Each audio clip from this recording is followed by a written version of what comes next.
Welcome back my dear students. आज इस video में मैं आप लोगों को सिंथेसिस सिखाने जा रहा हूं। सिंथेसिस का भी आज मैं आप लोगों को कंपाउंड सेंटेंस पढ़ाऊंगा। कंपाउंड सेंटेंस कैसे बनते हैं, एक एक बात को आप नोट करना, समझना, क्योंकि क्लास 12 के यदि आप स्टूडेंट हैं, क्लास 12 और या क्लास 11, चाहे आप यूपी बोर्ड हो, चाहे आप बिहार बोर्ड हो, चाहे किसी भी बोर्ड के हो, आपसे सिंथेसिस पूछा जाएगा। क्लियर? तो आप समझने का प्रयास करो कि कंपाउंड सेंटेंस कैसे बनते हैं, एक एक बात को मैं सिखाऊंगा। तो सबसे पहले आप समझो कि सिंथेसिस का सारा कॉन्सेप्ट मैं आपको दे चुका हूं। उसके बाद में सिंपल सेंटेंस कैसे बनते हैं ये भी मैं बता चुका हूं। आज कंपाउंड पढ़िए। सिंपल क्या होता है कि कंपाउंड में आपको दो सेंटेंस दिए जाएंगे। जैसे एक सेंटेंस ये लिखा है, दूसरा सेंटेंस आपको ये दिया गया है। अब आपको दो सेंटेंस दिए गए, अब बोला जाएगा कि चेंज इनटू कंपाउंड सेंटेंस। अब आपको compound change into simple sentence, simple sentence में change into complex sentence, complex sentence में। लेकिन आज आपको क्या पढ़ना है? कंपाउंड, क्योंकि सिंपल में पढ़ा चुका हूं। तो कंपाउंड सेंटेंस पढ़ने के लिए आपको कोऑर्डिनेटिंग कंजंक्शन आने चाहिए। डिनेटिंग कंजंक्शन। अब आपको अगर कोऑर्डिनेट कंजंक्शन का ज्ञान है और आपको समझ है उनके बारे में, तो आप कंपाउंड सेंटेंस को चुटकियों में बना लोगे। क्या होते हैं कि कोऑर्डिनेटिंग कंजंक्शन जो होते हैं वो हमारे चार प्रकार के होते हैं।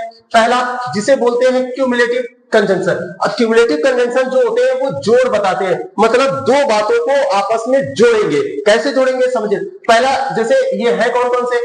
एंड होता है, एज वेल एज होता है, both, dot dot and, not only और बट आल्सो। ये आपके चार है। इसमें क्या है कि एंड का हिंदी आपको पता होगा कि और होता है, एज वेल एज मतलब और भी, बोथ एंड मतलब दोनों और। जैसे लिखा है Ram and Shyam.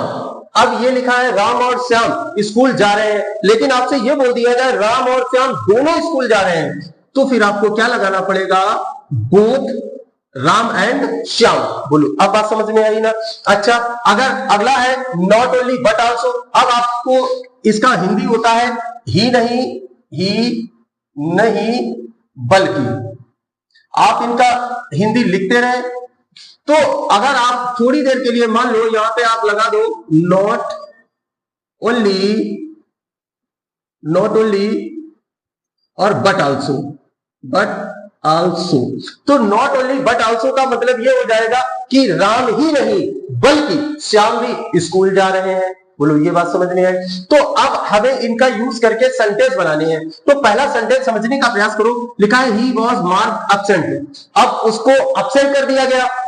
He was turned out of the class, और उसे क्लास से भी बाहर निकाल दिया गया। अब एक व्यक्ति है, व्यक्ति कौन है? ये। अब इसके साथ दो घटनाएं हुई है, तो दो घटनाएं आपस में जोड़ना है। अब इन सेंटेंसेस से चाहे आप दो नाउन को आपस में जोड़ो, चाहे दो प्रोनाउन को आपस में जोड़ो, चाहे दो क्लाउड्स को, चाहे दो सेंटेंसेस, आप किसी को भी आपस दो हो आप आपस में जोड़ सकते हो। तो एक व्यक्ति के साथ दो घटनाएं हुई है, तो अब आप यहां पे लगाओ कि भाई ही वॉज मार्क्ड एब्सेंट। अब इतना आपने लगाया, ही वॉज मार्क्ड एब्सेंट। इसमें मैं आपको कई सारे सेंटेंस बताता हूं, तो आपके ज्यादा समझ में आएगा कि सबसे पहले आपने क्या लिखा। अब आप अच्छे से समझने का प्रयास करो। He was marked absent and. अब आपको यह जरूरी नहीं है कि देखो क्या है बेटा, यहां पर ही और वॉज, यहां पर भी ही और वॉज, ये दोनों मिल जाएंगे हमें कॉमन। तो हमें ये जरूरी नहीं है कि हम ही वॉज को दोबारा रिपीट करें। हम केवल यहां से वर्ब को भी इतना भी लिख देंगे, तब भी हमारा काम चल जाएगा। बोलो, ये बात समझ में आई? तो ही वॉज मार्क्ड एब्सेंट, उसे अनुपस्थित किया गया। एंड अब आप लिख दो यहां पर turn out of the class. इसके बाद में अब हमारा मन नहीं है कि हम यहां पर एंड लगाएं, तो दूसरा हमारा मन है कि हम कोई दूसरा कंजंक्शन का यूज करें। तो भाई दूसरा लगाओ। तो आप कैसे लिखोगे? मार्क्ड एब्सेंट, अब एज वेल एज लगाओ और turn out of the class, उसे absent किया गया और क्लास से भी बाहर निकाल दिया गया। अच्छा, हमारा ये भी मन नहीं है कि मैं दूसरा कोई कंजंक्शन लगाना चाहूं, तो अब आप कैसे लगाओगे? तो ही वॉज नॉट ओनली, क्योंकि इसमें दो चीजें, देखो यहां पर बेटा दो चीजें हैं, जो पहला वाला और आखिरी वाला, दोनों को हमें जोड़ना है। तो दोनों को जोड़ने के लिए हमें नॉट ओनली एक बार पहले लगाना पड़ेगा। तो हमने लिखा क्या? मार्क्ड absent, और अब हम लगाएंगे but also turn out of the class. देखो बेटा क्या है कि ऐसा है कि डिजिटल बोर्ड तो है नहीं ना, तो जितना मैं प्रयास हो सकता है मैं आपको लिख लिख कर एक एक बात को समझाने का प्रयास कर रहा हूं। अच्छे से समझ में आ रहा है? वीडियो को लाइक करो, चैनल को सब्सक्राइब करो, और मेरा एक वीडियो रोज आप देखो। ऐसा कोई एग्जाम भारत में होता ही नहीं जिसमें इंग्लिश आया और आपसे क्रैक ना हो। क्लियर? तो अगला सेंटेंस देखते हैं। अब आगे दूसरा भाई देखो, तो अगला जो है इसे बोलते हैं अल्टरनेटिव कंजंक्शन। ये अल्टरनेट मतलब विकल्प बताएगा, वैकल्पिक है मतलब विकल्प बताएगा, ये या ये।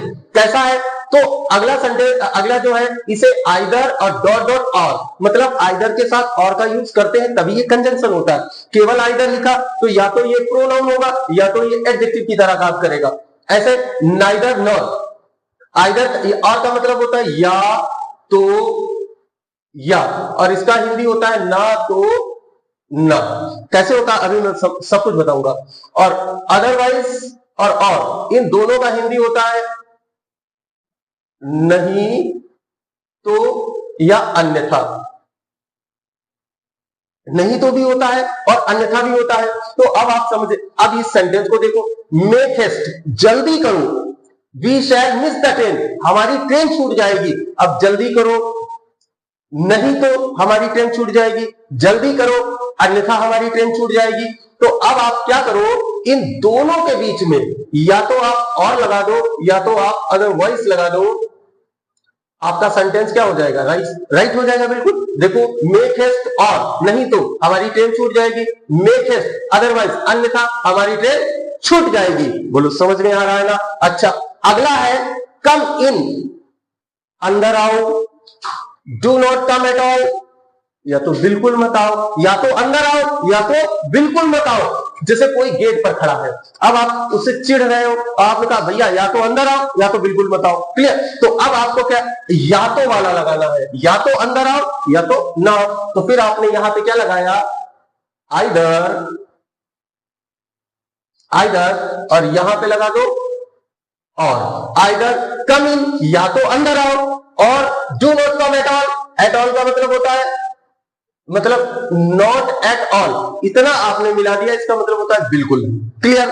अच्छा, आइदर कम इन, या तो अंदर आओ या तो बिल्कुल मत आओ। अच्छा, अगला है ही इज लेजी, वह लेजी है मतलब आलसी है। ही इज क्लेवर, वह क्या है? क्लेवर। अच्छा, एक व्यक्ति के अंदर आलसी भी है और चालाक भी है, इसका मतलब दो अलग अलग बातें हो गई ना। अच्छा, देखते हैं भाई। अब अगला है जिसे बोलते हैं एडवर्सेटिव। ये क्या है?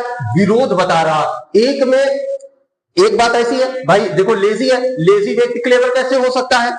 समझ गए ना? तो अब आप बट, लेकिन किंतु परंतु, आप समझते होंगे कि भाई लेकिन किंतु परंतु बट को कहते हैं हाउएवर, स्टिल, येट, नेवरथलेस। इन सब का हिंदी होता है फिर भी। हाउएवर, स्टिल, येट, नेवरथलेस, इन सबको फिर भी के भाव में करते हैं। और वेयर और वाइल, अच्छा इसका लिख देते हैं, फिर भी, और इनका जब भी। तो अब क्या है? ही इज लेजी, वह आलसी है लेकिन क्या है? क्लेवर है। तो अब आप यहां पे लगा दो क्या बेटा? बट। अगर आपने यहां पर लगाया, देखो इसको आप दो तरीके से बना सकते हो, अच्छे से समझने का प्रयास करो। ही इज लेजी और बट क्लेवर, आप ऐसे भी बना सकते हो। अब आप ऐसे भी बना सकते हो, he is lazy but he is clever. बोलो समझ में आया ना?